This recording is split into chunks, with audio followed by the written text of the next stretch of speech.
꽤 오래전에 만두는 난생 처음으로 친구와 일본으로 여행을 갔다가 뭣도 모르고 메이드 카페라는 곳에 들어가 봤답니다. 낯선 분위기에 압도돼서 아무 말도 할 수 없었는데 갑자기 이런 차림의 분들이 단체로 나타나서 이라샤이마세 고주진様 라면서 과한 친절을 베풀기 시작했다고 하죠. 제가 아는 메이드는 이런 수수한 느낌이었는데 그분들은 막 이런 음식도 만들어줬답니다. 메이드란 사람들 도대체 어떤 사람들이길래 만두의 왁구를 보고도 이런 친절함이 가능할까요? 진짜 메이드에 대한 교양 만두 시작합니다. 18세기의 영국, 몇 차례 혁명과 산업 발달로 왕과 귀족들의 권력이 하한가를 쳤던 시절, 자본가와 성직자, 의사, 법률가 등 전문직 중산층의 지위가 상승합니다. 이들은 자신들의 높아진 지위를 과시하기 위해 귀족들처럼 하인을 고용하고 싶어 했는데요. 이때 영국 정부가 전쟁 때문에 바닥난 국고를 채우기 위해서 만든 법이 하나 있었습니다. 바로 남성 하인을 고용하면 고용주에게 세금을 개세게 때렸던 것이죠.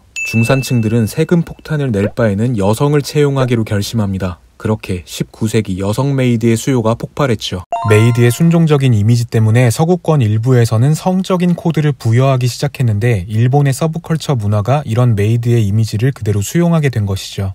아무튼 메이드는 당시 노동자 계급 소녀들의 워너비 직업이었습니다.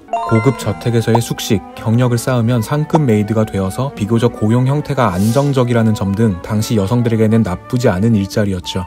하지만 처음부터 메이드 일을 할 수는 없었습니다. 동네 농가나 상가에서 인턴 생활을 하면서 경력을 쌓고 적어도 1년 이상 허드렛 일을 하면서 소개장을 받아야만 정식으로 취업할 수 있었죠. 그렇게 손에 쥔 소개장으로 운 좋으면 왕족이나 세습 귀족들이 사는 대저택에 취직할 수 있었는데요. 이런 대저택은 직원만 100명 이상이어서 메이드 집단 또한 연차와 맡은 역할에 따라서 서열이 철저하게 나눠졌습니다. 메이드 생태계의 최종 보스는 하우스키퍼, 여주인을 보좌하는 최측근이었는데요. 이 하우스키퍼에게 잘 보이지 않으면 면접에서 합격할 수도 없었고요. 허리에는 항상 창고 열쇠꾸러미를 달고 다녔는데 이 소리만으로도 하급 메이드들을 지리게 만들 정도로 권력이 대단했다고 하죠. 그 다음으로 여주인과 가까운 위치는 레이디스 메이드, 여주인의 개인 수발러이자 메이크업과 코디 담당자로 말센스나 패션 감각이 뛰어나야 했기 때문에 젊은 나이에 비해 높은 급료를 받았다고 합니다. 그 밖에도 손님 접대와 시중 드는 일을 맡는 대회용 비주얼 멤버, 팔러메이드, 온 집안의 청소를 담당하는 하우스메이드, 고용주 가족의 식사와 연회 요리를 담당하는 요리사와 그 밑에서 일하는 키친메이드들이 있었습니다. 연회 요리의 퀄리티는 주인의 사교 생활을 결정지었기 때문에 요리사는 하우스키퍼의 지시를 받지 않는 또 다른 권력자였다고 하죠. 하지만 중산층은 많은 메이드들을 고용할 수는 없었습니다. 한두 명만 고용해서 모든 집안일을 죄다 시켰는데요. 바로 이들을 메이드 오브 올 워크라고 하는데요. 19세기 메이드의 과반수 이상이 여기에 해당됐습니다. 새벽 6시에서 밤 10시까지 일하는 살인적인 스케줄이었지만 경력도 연출도 없으면 더러워도 참고 견뎌야 했죠. 일한 지 1년이 지나면 메이드들은 드디어 급여를 받을 수 있었습니다. 하지만 액수는 욕 나올 만한 수준. 지역이나 업무, 연차에 따른 격차가 있긴 했지만 하우스 메이드를 기준으로 보통 15에서 17파운드의 연봉을 받았는데요. 당시 비슷한 위치의 남자 직원인 푼맨이 30파운드 정도를 받았던 것과 비교하면 터무니없는 액수였죠. 다행히도 따로 추가 수당이 있었는데요. 맥주나 설탕, 차값이나 유니폼 세탁비 같은 것이었습니다. 때문에 부수입을 얻기 위해서 창조 경제를 실현한 메이드들이 많았다고 하죠. 배달업자의 대금 지불을 담당하는 메이드는 업자와 내고를 해서 남는 돈을 본인 주머니에 챙기는 경우도 있었다고 하고요. 옷을 관리하는 레이디스 메이드는 여주인이 물려준 헌옷을 당근하기도 했죠.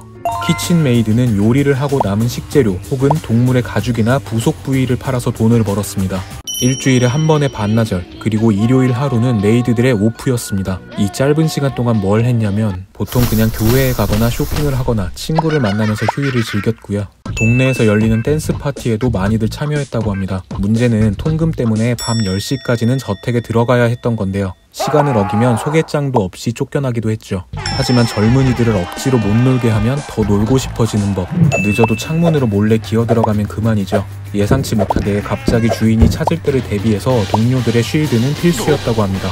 메이드들의 휴가는 1년에 딱 한 번 있었습니다. 원칙적으로는 무급 휴가였고요. 사교 시즌이 끝난 후 1, 2주 정도였습니다. 이때는 대부분의 메이드들이 고향집으로 내려갔답니다. 이때 고향으로 내려가는 메이드들이 가장 신경 쓰는 한 가지는 바로 패션이었습니다. 도시에서 성공한 여자의 바이브를 풍겨야 했기 때문에 1년 중 최고로 빡세게 꾸몄다고 하죠. 그런 언니들을 본 고향집의 여동생들은 선망의 눈빛을 보내며 훗날 메이드가 되기를 꿈꿨습니다. 한편 메이드는 연애가 쉽지 않았습니다. 여주인이 조신치 못하다고 싫어했기 때문인데요. 마님들은 메이드의 남친을 팔로워, 일명 쫓아다니는 남자라고 부르며 비하했습니다. 남친에게 요리를 해주거나 선물을 받은 모습이라도 들키면 그날로 해고를 당하는 경우도 있었죠. 그렇게 마법사가 되어버린 메이드. 대박친 한 메이드는 이런 말을 남기기도 했습니다. 지들은 딸 결혼시키려고 별짓을 다 하면서 왜 우리는 연애도 못하게 해? 그러나 젊은 남녀가 함께 일하는 직장에서는 무조건 사랑이 피어난다는 것이 학계의 정설이죠. 많은 메이드들이 마님의 눈을 피해 근무 중 접촉이 가능한 남자들과 몰래 연애를 즐겼습니다. 어느 풋맨과 수석 키친 메이드는 램프실의 깔개 아래 메모를 숨겨놓고 주고받았고요.